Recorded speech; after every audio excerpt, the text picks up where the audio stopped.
पाटील साहेब. अरे छवी मॅडम, तुम्ही आज इथे?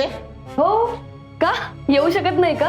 नाही तसं काही नाही हो मॅडम, पण सहज विचार. अहो नाही, तुमच्याच जवळ काम होतं म्हणून आम्ही आलोय. बोला, काय काम?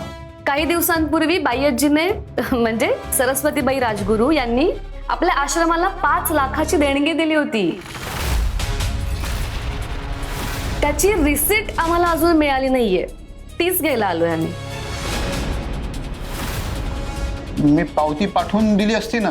हो मग आत्ता द्या ना, त्यात काय प्रॉब्लेम आहे? ते आमचं बिल बुक आहे ना, ते चेकिंगला गेले ट्रस्टीकडे. चेक करून आला की लगेच देतो ना. पाटील साहेब, तुम्ही काय कारण देता? तुम्ही मला बिल आत्ताही बनवून देऊ शकता, आत्ता द्या ना लगेच. अहो पण आम्हाला आमच्या नियमाने जाऊ द्या ना. पाटील साहेब, नियमांची भाषा तुम्ही कोणाला सांगता? तुम्ही जर एवढे प्रामाणिक असताना तर आम्हाला रिसीट आधीच मिळाली असती. पण रिसीट मिळाली का? नाही मिळाली. नक्की काय प्रॉब्लेम आहे तुमचा मला सांगा. मी फोन करू का ट्रस्टींना आता? त्यांच्या समोर काय ते खरं खोटं होऊन जाऊ दे. अहो विषय कशाला वाढवत आहे? मी देतो नंतर तुम्हाला पावती पाठवून. नंतर नाही, मला पावती आत्ताच हवी आहे. आणि तुम्ही जर आत्ता पावती दिली नाही तर मी समजेन की ते पैसे तुम्ही मधल्या मध्ये खाल्ले आणि तुमच्या विरोधात पोलीस कंप्लेंट करेन. चालेल? चालेल का तुम्हाला? पाटील साहेब, तुम्ही असं ऐकणार नाहीत. मी आत्ताच पोलिसांना फोन करते. अहो सॉरी मॅडम, मी माफ करा मला. मी हवं तर पाया पडतो तुमच्या. काय करताय पाटील साहेब? पण मला माफ करा, माझी नोकरी जाईल मॅडम. मी खरं सांगतो, मी ते पैसे खाल्लेले नाहीयेत. मग कुठे गेले ते पैसे?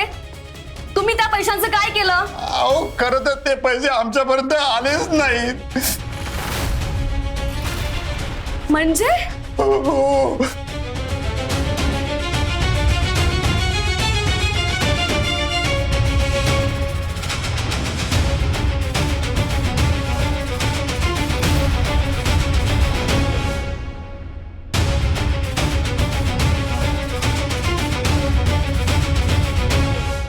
सॉरी मॅडम, मी चुकलो, मला माफ करा. पण मी तरी काय करणार? त्या गाऱ्या डोळ्याच्या मुलीने मला धमकी दिली आणि पैसे पण दिले आणि बोलले तोंड बंद ठेव. काय काय बोलात तुम्ही? घारा डोळ्याची मुलगी कोण होती ती? नाव काय होतं तिचं?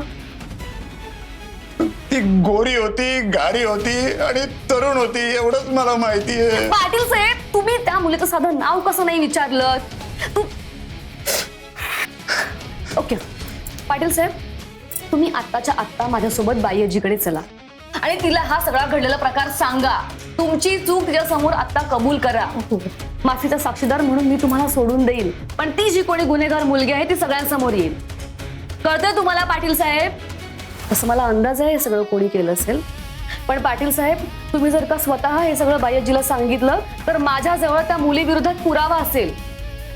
ठीक आहे, मी उद्या नक्की येईन. उद्या का? तुम्ही आत्ता चला ना माझ्यासोबत. आत्ता सांगा बाईजीला सगळं घडलेला प्रकार.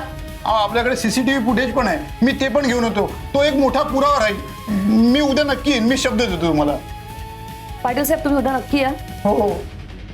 ठीक आहे, तुम्ही उद्या बाईजी समोर तुमची सगळी चूक कबूल करा.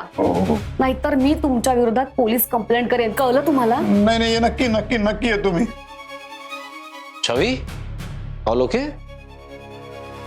काही प्रॉब्लेम नाहीये ना?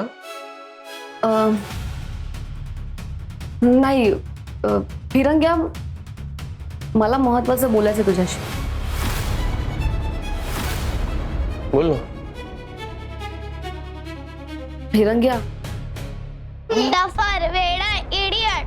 तू इडियट, तुलाच काय कळत नाही. ए गप्पा बस.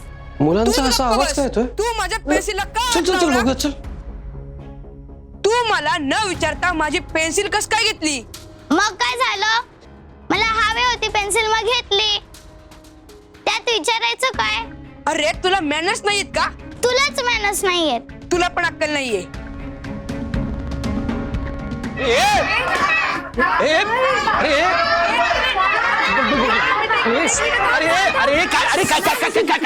अरे शांत, अरे काय झालं? काय भांडताय? काय प्रॉब्लेम काय? मला सांग, काय तिने प्रॉब्लेम? माझी न विचारता पेन्सिल घेतली आणि चुकीचं आहे. हो, कम्प्लिटली चुकीचं आहे. चुकीचंच आहे हे. कोणाचीही गोष्ट जर आपल्याला हवी असली तर तर त्याची परमिशन घ्यायची असते. अशी अशी असं न विचारता नसतं घ्यायचं. रॉंग आहे हे. चुकलं हिचं, चुकलं. पण इतकं काय झालं? अरे तेच इतकं काय आहे त्यात?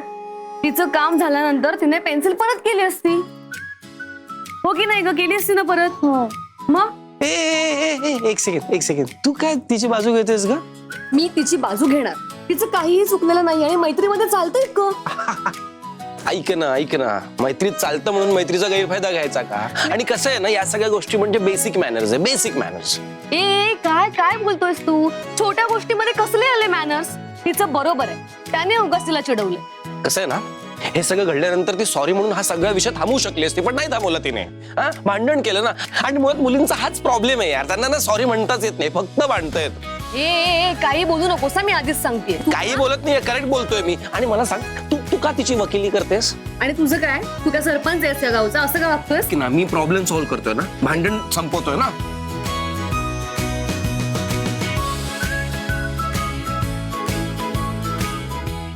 ऐक ना, मुळात ना मला तुझ्याशी बोलायचं पण नाहीये. तू मध्ये पडली. आमचं भांडण संपलंय. नाही संपलंय, कारण आपण सॉरी बोलणार नाहीये. पण हे का भांडण करतायत?